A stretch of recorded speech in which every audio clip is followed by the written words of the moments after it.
महात्मा कबीर कहते हैं कि संसार सागर से पार जाने की अगर इच्छा है और यथार्थ में उस पार जाना चाहते हो तो भगवत कथा और श्री हरि संकीर्तन रूपी दृढ़ नौका पर आरूढ़ होकर अनायास इस संसार सागर को पार कर सकते हो। इसके सिवाय इस कराल कलिकाल में अन्य कोई उपाय संसार सागर से पार जाने का है ही नहीं। कहते हैं कि कथा कीर्तन कल विषय भव सागर की नाव, कह कबीर यह जगत में नाहिन आन उपाओ। श्री हरि संकीर्तन में कोई खास परिश्रम भी नहीं है, बस इतना ही कहना है, श्री कृष्ण गोविंद हरे मुरारी, हे नाथ नारायण वासुदेव। हरे राम राम राम हरे हरे, हरे कृष्ण कृष्ण कृष्ण हरे हरे। गोविंद जय जय गोपाल जय जय, राधा रमण हरि गोविंद जय जय। श्री राम जय राम जय जय राम, श्री राम जय राम जय जय राम। बस इतनी सी बात है भैया, इसको नित्य प्रेम पूर्वक भजते रहिए। बाकी अगर आप गायत्री मंत्र नहीं जानते हैं चलेगा, आप महामृत्युंजय नहीं जानते हैं चलेगा, आपने वेद नहीं पढ़ा है चलेगा, पुराण नहीं पढ़ा है चलेगा, भागवत कथा में नहीं नित्य जा पाते हैं चलेगा, दान पुण्य नहीं कर पा रहे हैं चलेगा। बस नियत साफ रहे, दूसरे के बारे में बुरा मत सोचिए और भगवत नाम का जाप करिए, है ना। लेकिन वो प्रेम पूर्वक हो। जो भी भगवान नाम संकीर्तन आपको प्रिय हो उसी को प्रातः सायं थोड़ा थोड़ा सा समय निकालकर संकीर्तन कर लिया करिए। धीरे धीरे आनंद की अमृत जैसी वर्षा आपको प्रतीत होगी। भगवान नाम भगवत कथा ही यथार्थ में अमृत है। महाप्रभु श्री चैतन्य देव जी कहते हैं कि प्राणनाथ, तुम्हारी कृपा में कुछ कसर नहीं है और मेरे दुर्भाग्य में कुछ संदेह नहीं है। तुमने नंद नंदन कृष्ण चंद्र वृंदावन चंद्र राधा रमण गोपाल गिरधारी राम श्याम ये कितने सुंदर सुमधुर कर्ण प्रिय मनोहारी नाम प्रकट किए हैं। फिर इन नामों में भी तुमने अपनी अपार शक्ति भर दी है। भगवान नाम लेने में देश काल पात्र का नियम होता तो कुछ कठिनता भी थी, सो तुमने इन बातों का कोई नियम निर्धारित ही नहीं किया।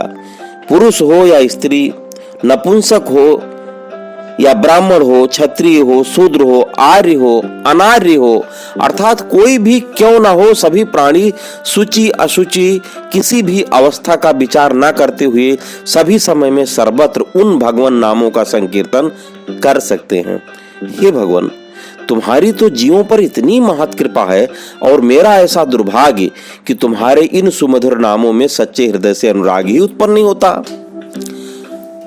गोस्वामी तुलसीदास जी कहते हैं कि लाखों में ये बात न्यारी है, यदि आप जीवन सुधारना चाहते हैं तो राम नाम लेना प्रारंभ कर दीजिए। उन्होंने कहा कि अल्प तो अवध जीव तामे बहुत सोच पोच, करीबे कहाँ बहुत है पे काह काह लीजिए। पार न पुराण हूँ को वेद हूँ को अंत नहीं, बानी तो अनेक चित्त कहाँ कहाँ दीजिए।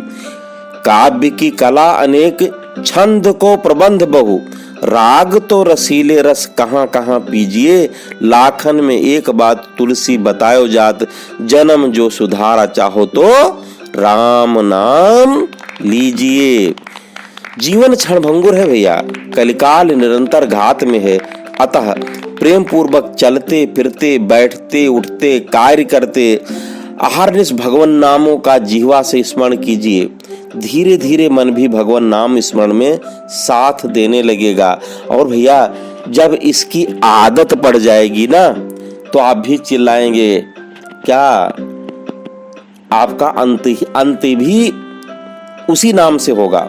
और इसलिए तुलसीदास जी ने कहा है कि क्षण भंगुर जीवन की कलिका, कल प्रात में जाने खिली न खिली। मलयाचल की सुच शीतल मंद, सुगंध समीर चली न चली। कलिकाल कुठार लिए फिरता, तन नम्र से चोट झिली न झिली। भजले हरि नाम अरी रसना, फिर अंत समय में हिली न हिली, है ना। और इतना ही नहीं, इसी को महान विभूतियां जितनी भी हुई हैं उन्होंने अपने अपने तरीके से अपनाया भी है। स्वात पियत बैठत उठत ठाड़े करते काम, कृष्णदास तुम हरनिश बोलो राधे श्याम।